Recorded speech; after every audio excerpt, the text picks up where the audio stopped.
All right, welcome to another episode of Walk-Ins Welcome, where I was a little early on getting the intro in there. We had a clock timing us down to our start. Yeah, you were like, record, go. I was ready, man. I was ready to go. Anyway, welcome back to another episode. We're glad to have you. Thank you for listening. You know, Michael, we're getting just such good feedback from the webinar. Sorry, from the podcast. We're getting such good feedback. You had a strategy session because of that. I did. And look, that's kind of icing on the cake for me. It is. The bigger win there for me, and shout out to Greg for having the conversation with me in the first place. Just kind of spawned this podcast. Anyway, the fact that you gals listening are taking what we're saying and you're putting it into your practice and you're seeing measurable results as a result of doing this, that means the world to me. That's why Michael and I do this. Was he getting stuff? Side note, Nick and I haven't talked about this meeting yet because it happened 2 hours ago. And but I've heard tidbits. So he did some things. He implemented some things that we told him to do on the podcast. Yes. Oh, okay. The review system was one of them. Did it work? Okay, it was working for him. He's got 580 something reviews now. Nice. It's not just that. He's got the Google Business Profile. We talked about maximizing your Google Business Profile, and they've added the services. As the product, yeah, and they have a Q&A section, and it's like that means the world to me that y'all are listening and taking it in practical application and then giving us feedback. So typically I do this at the end of the episode, but I'm going to go ahead and do a call to action now. If you're getting value out of this episode, share it. Please let us know. Yeah, make us feel good. That looks a lot like a 5-star review. Or actually, if you don't like giving reviews on things like this, just send us a quick email and say, I love listening to you guys. Or even better, I tried this because you told me to, and this is what happened. I don't care if it worked or not. I want to know if you tried it or not and what happened. Let me say it this way. We don't sell anything on here, and we very rarely ask anything of you.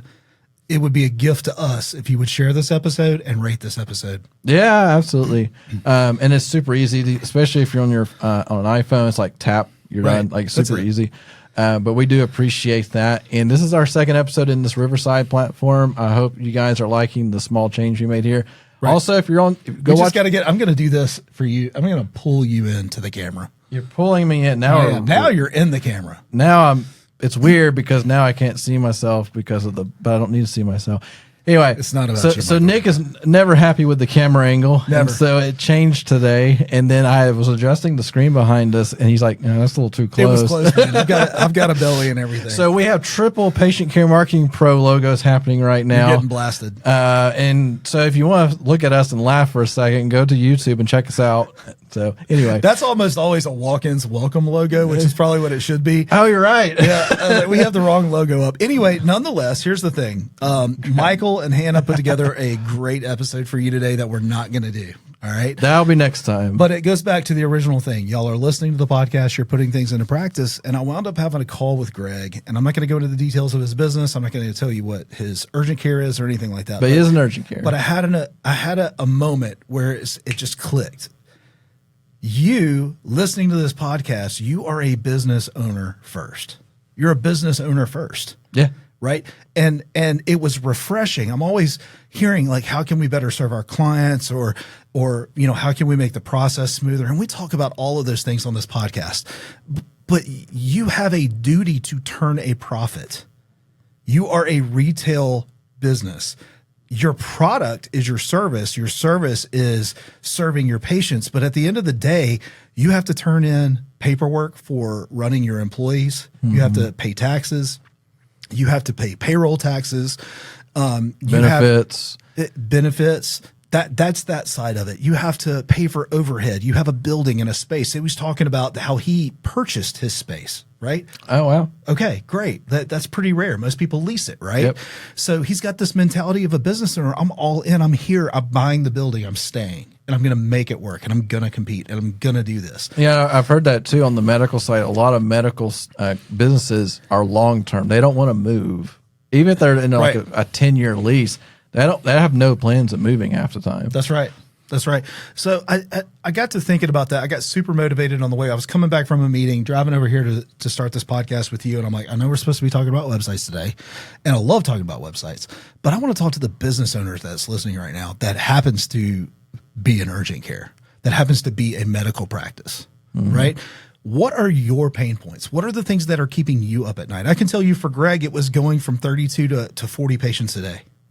Right. And some of y'all may be like, God, that's a lot. Or some of you may be like, that's nothing, man. We do that all day, every day. We need to get to 100 patients a day or whatever it is. Right. The point is, though, is that you are somewhere in your business, and somewhere in your business is keeping you up at night as a business owner. Is it your payroll? Is it your overhead? Is it your service?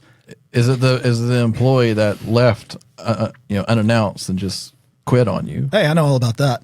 Yeah, or that's funny. Or is it the my team is worn out and I got to do something about it? Or I just got a bunch of bad reviews and I don't know why. Somebody is saying something to you that's keeping you up at night, and I don't know what that is. But I wanted to spend a few minutes today and just talk to the business owner and let you know, one, I talk about it all the time, but what you do matters. And oftentimes we talk about in the urgent care space that it matters because you're serving people. But I'm telling you that the service piece of that actually is secondary to the running the business side of that. Yeah. And I'm fascinated at how you got into the business in the first place. I know how I got into mine. It was because I thought that there was a need in the marketplace that I could do it different, better, or unique that would serve people that are either underserved or served poorly. Right? So where is that for you in your urgent care space? Right? Like what problem are you solving? Because as a business, your goal is to solve a problem. Well, we're here for people who are sick, or we're here to meet that gap that the emergency room, like not everything is an emergency, or, we're here to meet that gap between the time it takes to meet with your primary care or for your pediatrician, right? That could be the service that you're providing. But at the end of the day, it's turning the profit. The responsible business owner turns a profit. Well, and the reality is if you can't turn a profit, your business will go away.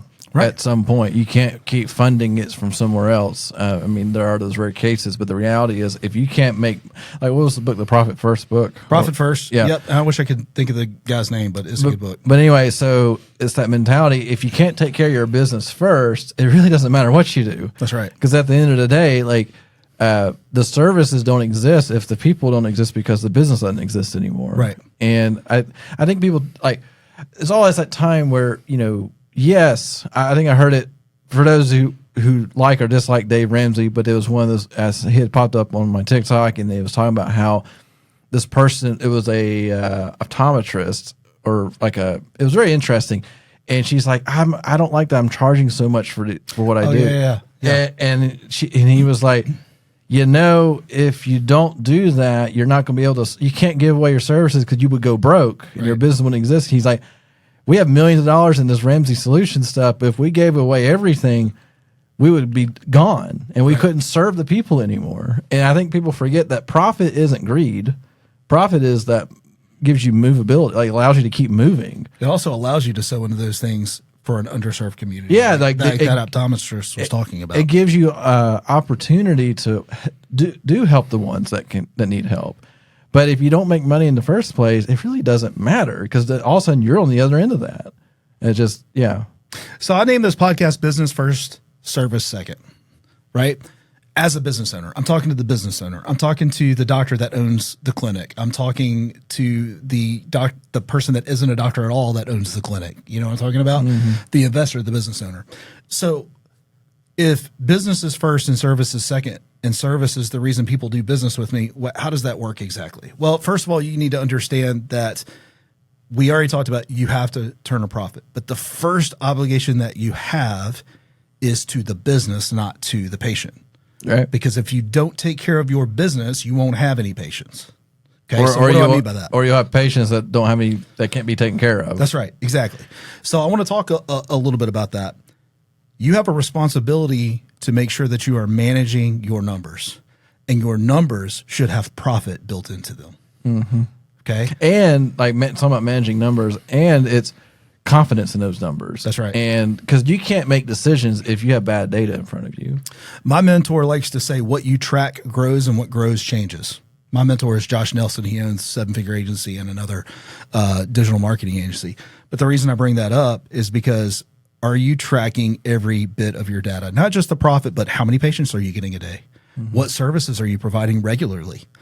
Right? What are the areas of business that need to grow, and how are you putting dollars toward that? Well, and so we're hearing right now, especially in the urgent care industry, where urgent cares are having to shut their doors certain days of the week because they don't have staff. During summer hours, right? Yeah, they have summer hours, which becomes they shut off their clinic certain days. And it's either because they don't have the right staff or they're not getting the volume in that they're hoping for. And part of that's, they're not able to, they may or may not be managing those numbers correctly to recognize what needs to happen. Or they're seeing it like, instead of hurting ourselves for 3 months out of the year, we're going to do this to protect ourselves. That's right. So, yeah, there's something interesting when it comes to like owning a business owner mindset versus someone who works for a business. Like, there's just so many more dynamics in the business owner where you have to like, I care about the customer or the patient, but I actually care a whole lot more about the employee who provided that at the end of the day, because I can replace a customer pretty easily. Replacing an employee is more difficult, and they're worth way more to you at the end of the day. Significant. It's not even close. Yeah. If you think about your customer is, God, this is going to sound so terrible, but if you look at your customer as your profit and you look at your employee as a unit of production, that makes me gag just thinking about that. The one-time sale versus the ongoing sale over and over and over again. Yeah, and they can either be a great asset or a horrible liability. Yeah, we've seen both of those, right? But that's it. That's part of owning a business. That is the true nature of the business, is you have to go through the mud to get to the other side of the clean water, right? Yeah, and there are a lot of people out there that run a business that really should be an employee, not an owner. There's no doubt about that. And, oh, God, y'all are going to get mad at me. Don't throw stones, but a lot of those look like doctors. I know. But it is what it is. We have so many conversations with you guys that it's so obvious that you love doing what you do as a patient care provider. Oh, yeah. But you hate the business of it. Or you hand it off and you don't check on it. That's right. Because you hate it. Yeah. I know exactly why you do it. Yep. There's certain parts of our business that I just won't do, and I hand it off. Now, the difference is I measure it. I check it, I verify it, I make sure that it's getting handled the way it needs to be handled because I'm a responsible business owner. Mm-hmm. But at the same time, like, if I'm doing that all day, every day, I don't have energy. My team hates me for it. Our clients are suffering because they're not getting the best version of me. All these different turnover, kinds of things, right? And same for you, Michael. Yeah. Well, and I was even thinking about how, when it comes to running your business, a best phrase I heard was, you need to run your business, don't let it run you. Yes. And the example of that would be actually Chicken Salad Chick, of all things. So there's a reason why Chicken Salad Chick. So quick story there. I forget her name, the owner now, but she's actually from Auburn. So it was born out of Auburn. It's one of the fastest growing fast food restaurants in the country, blah, blah, blah. They literally make chicken salad. But she said, because I was listening to a podcast about her, she said, we don't do breakfast because I don't like waking up early. Hey. We don't. I feel that on a personal level. We shut down most of our restaurants after lunch because what's the point? We're not a dinner restaurant. Right. In certain places we are, but most of the time we're not. We don't open on Sundays or whatever. Like, it was very defined. Like, I'm here for my sake. I'm not letting the business dictate to me. Like, I'm going to control this business and not let it run my life. Oh, I love that you said that. It is so true. That sounds so selfish though, Nick. I don't care. You didn't. You got into business so that you could create a certain lifestyle and to turn a profit, right? Well, and ultimately, like, at the end of the day, whatever happens in your business, you are the one they have to go to. That's right. Like, it doesn't matter if you had an employee who screw up royally, whose fault ultimately is yours. Like, it doesn't matter. You have to take the brunt of whatever goes on. If that's the case, you might as well take advantage of the good parts too. That's right. So business first, service second. Let's keep with that theme. The other person that you're accountable to besides yourself and the business itself is the team that you put together. Yes. You are accountable to them. You serve them. They don't serve you. Say that again for the people in the back, right? Like, you're there to serve them, to give them what they need to be successful. You're there to make sure that their needs, I'm being within reason is what I'm talking about, but I'm talking about, like, do they have the equipment that they need? Do they have the technology that they need? Do they have the things that they need to be successful? Are they happy? Are they in the right seat? Right. Are they getting the training, not only that you expect, you train to your expectation, right? So here's the expectation. Let me train you on how to do that. And then is there accountability and follow-up for that? Because you're serving them, you want them to be successful. When they're successful, they like to be there. People like to be in a place where they feel like they're successful, welcomed, and appreciated, right? That's your job. Now, here's the secret. If you take care of those things, all of this will take care of your patient. Yeah, they'll take care of you, essentially. That's the service. That's why the service is second. If you're profitable and you're not freaked out about your profitability, you're going to do better work for your patient, or for your team rather, right? If you're covering all your expenses, you're going to take better care of your team. If you take better care of your team, they're going to do what? Take better care of their patients. They're going to take better care of their patient. And if you take better care of their patient, what's the patient going to do? They're going to keep coming back. And refer. there you go. Yep. I actually got one. How about that? got it right. I usually pause, and you're like, oh, you're not going to get it. So let me tell you. I wish I could tell you it was any more complicated than that. I think so many of the medical practices out there, they have it backwards. It's my life's duty to make sure that I'm taking care of my patient.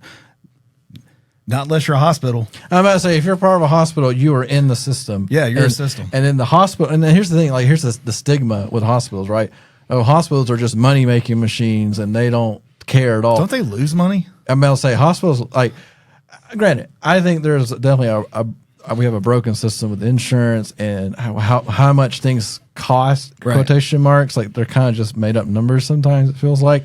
But at the end of the day, if a hospital can't be successful from the standpoint of they're actually like making money or breaking even or whatever it is, where they're not, because have you ever seen a hospital fail? I have. Like, I've seen a city like lose a hospital. Well, And then all of a sudden that hospital that was serving those people, now they have to drive like an hour and a half. okay, yeah, I've seen stuff like that, but typically that happens in like downtown areas. Well, I know, It's a but violent crime area. well, and this was a rural, so you have to go look it up again. But it's one of those like that. There is something you're serving there, but at the end of the day, if it can't be successful from the business side, it's just going to fall apart. Well, so let's think about that for just a second. Why did it fall apart? They didn't treat it like a business. No, I even joked this concept. They didn't charge enough money. They didn't attract enough people. They didn't do enough proper services. They didn't, all these previous episodes that stack up, they didn't market properly. Their website wasn't designed to convert. They weren't asking people to book a meeting from a meeting. We talk about that all the time. Yeah. There's so many parts of the business side that wasn't taken care of, in my opinion, that would have caused that hospital to fail. Well, and I even They weren't profitable. I even think about it this way: if more churches treated themselves like a business, they would be way better off. The problem with that is when you treat the church like a business, the world beats you up for it. Yeah, they do. So but that's a whole other story. but the reality is like on not going deep on the church side, but you know their profit comes from tithing per se and other things. But Correct. it's still that concept. If you don't watch the numbers and treat people right, you're going to have turnover. Your patient or your patients are your members and like all these different things.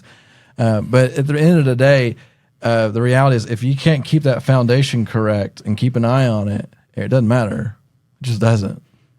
Well, lots of interesting thoughts that were triggered by a conversation with one of our listeners here, right? Greg, appreciate you again for reaching out. Just to send us. them this episode. I will, but that's what it did though. It triggered me. I was like, this guy right here has genuine interest in making sure that his business succeeds. You know, he didn't ask me a single time about patients. Now, is he a doctor? No. Okay, so he's just a true business That's owner. correct. He owns it. Now, but he was, you know what he was doing though? He was talking about how amazing his business manager was, his operations manager, how awesome his head front desk lady was, calls her Mama Bear, and they call him the Colonel. And I'm going here. There's so much. Oh my God. I'd love to have him on the podcast Oh, I'm going to make that happen. just to talk about that dynamic. I told him, I'm like, all of your marketing, at least in your social media anyway, like if they're sticky, they're not going anywhere, and you have a guy that is your director of operations and you're calling him the Colonel, like you need to talk about the Colonel, not Dr. So-and-so. And why you need to did talk it- about Mama Bear. Yeah, and like, how did this become a thing, and why? And you know, I just that's so fast. I wish I was on that call. I wish you were too. I'm jealous of Grace. Grace had a great time. I bet Grace was enjoying that. Grace had a great time. She enjoyed it.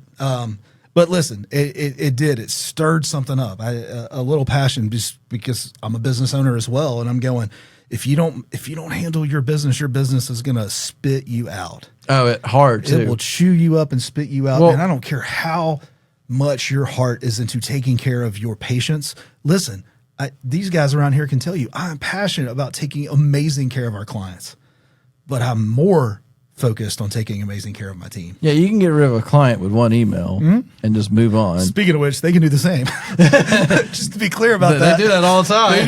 They do that on their end too, right? But that's the point. Like my team, some not included, they're just not going anywhere. This is what they do day in and day out. And they need to know that I've got their back. They need to know that training's available for them. They need to know that there's opportunity to advance. They need to know that their work is making an impact on somebody's life. And they're not living on an island. Yeah. Like we're all here to help. Exactly. There's never been anything like, I've never heard you say, go figure out yourself. I don't care. Yeah, actually, I need to do less of being so involved. I'm trying to figure out how, because I'm trying to wean some folks off, if that makes sense. Sure. But you're right. I mean, there's a place where, but we have kind of a way of doing that, don't we? Mm-hmm. Right. Step 1, step 2, step 3. Yep. Not for this episode, but it would be fun to do for another one. We have steps. Come email us. That's right. That's right. I actually, I had a hard time formulating all of my thoughts for this episode because I was so excited about doing it. But the point is, the encouragement is, even the permission to do so is to handle your business first. If you do that, your services will take care of themselves. Yeah. All day. That's what I got, man. I like it. That was a good 20-minute episode right there. So what are y'all's thoughts, everyone that's listening to this thing? Please send us an email, hello@patientcaremarketingpros.com. Give us a shout out. Let us, like we had mentioned earlier at the first call to action we did on the front end this time around, let us know what you enjoyed about this podcast. Have you implemented some of these things? Does this resonate with you? We will love having people on, and we have more guests coming up. Actually, like we are guest heavy. I don't know if it's good or bad, but it is what it is. I think it's a good thing. I think they get tired of my impromptu episodes of, taking care of your business and our changing camera angles and just wait. I can do this again. And next thing you know, you'll be looking up our nose. yeah, I'll be like way over here on one side. Hey, we're just encouraging you to come to the YouTube channel and watch us at least once. We're content providers that do digital marketing for urgent cares and medical practices. We are not professional videographers. here. No, It's not at all. That is not in our wheelhouse. We refer that out usually. We're so glad you listened to us today. We're glad that you join us every Wednesday, and we want to invite you back next Wednesday. I know we have a guest coming on, but until then, y'all go out and crush it. What you do matters. It makes a huge impact on the local community, and we appreciate everything that you do. Thanks for listening. We'll catch you on the next one. Have a great week.